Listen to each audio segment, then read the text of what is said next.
avaliação, ou a evaluation, assessment, né? Também é uma dúvida, né? Por que eles são melhores, né? Vamos ver como é que é essa prova deles, né?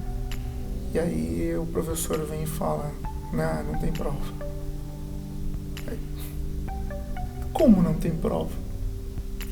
E aí é onde você vê a junção de todos os valores, do trust the process com a colaboração, com aprender fazendo, com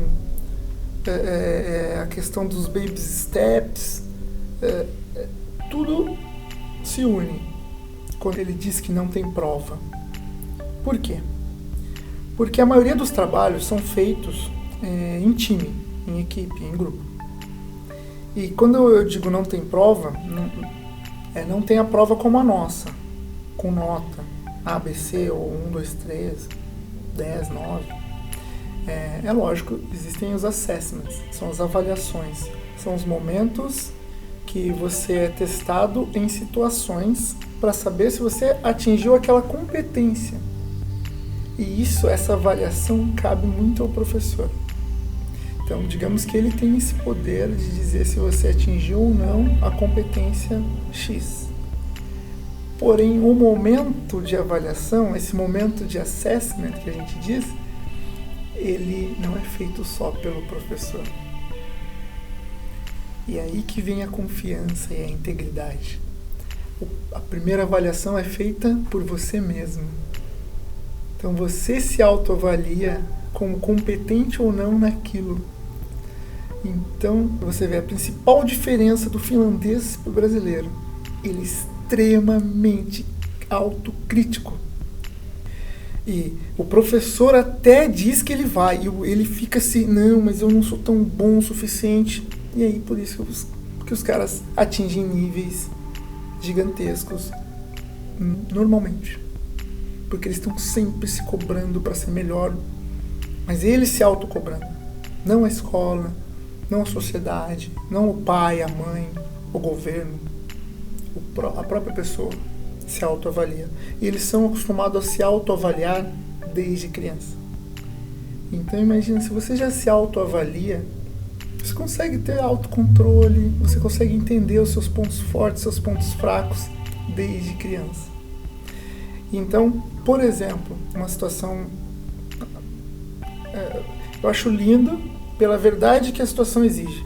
Um trabalho em grupo. Vamos colocar um trabalho em trio, certo? O trio apresentou o trabalho e entregou o trabalho.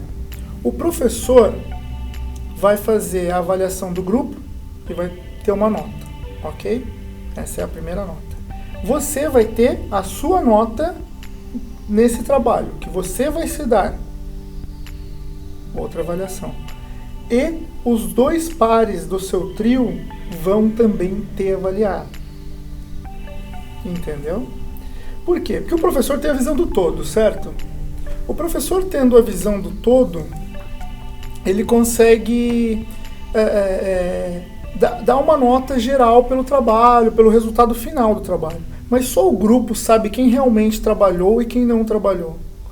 Então, se por exemplo um desses três do grupo não teve um bom rendimento na opinião do grupo, vai ficar evidente na avaliação do grupo entre eles, na avaliação entre pares.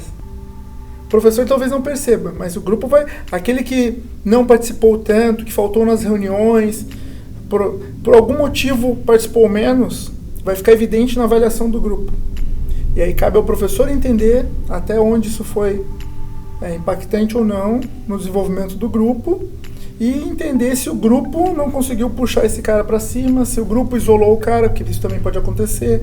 Então, assim, todas essas posturas são percebidas nesse momento da avaliação. Por isso que é mais complexo, mas mais verdadeiro essa avaliação do professor, a autoavaliação e a avaliação por pares, do que simplesmente eu dar uma nota para o trabalho.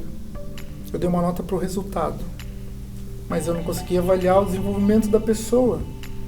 E o trabalho do professor não é só sobre o resultado, mas sobre a transformação na vida daquele ser humano que está ali estudando e se desenvolvendo.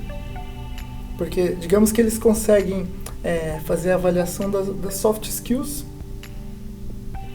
do trabalho, como ele não do resultado, da pesquisa, mas se ele consegue trabalhar em equipe, se ele tem empatia com a equipe, se ele é pontual, se ele é agressivo, e como cuidar disso, como cuidar desse aluno, dessa competência dele.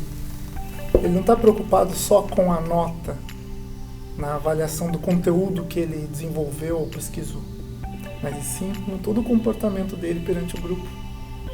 Então é uma riqueza de transformação nesse momento de avaliação muito maior desse momento tenso de inúmeras avaliações que temos durante um ano no ensino médio, por exemplo, que é a nota da instituição, é a nota do Enem, o simulado, o GEEK, inúmeras avaliações que nós temos durante o período como estudante.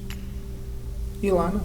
Eles têm muito menos avaliações, mas muito mais profundas, que realmente são significativas. E não sobre o conteúdo que você desenvolve, para entender se você aprendeu como pesquisar. Isso é extremamente técnico, é palpável. Você pesquisou sim ou não, achou sim ou não. Eu quero 10 autores, 15 autores, ok, você vai fazer 15 ou mais. Agora, você é avaliado se você trabalhou bem em equipe. Se você conseguiu puxar aquele terceiro que não participa tanto para cima. Se você conseguiu elevar a média do seu grupo. Essa avaliação que importa. Então, é isso que gera um valor que talvez aqui não seja tão percebido. Novamente, a confiança, né, no professor em ajudar a desenvolver essa pessoa que está na escola.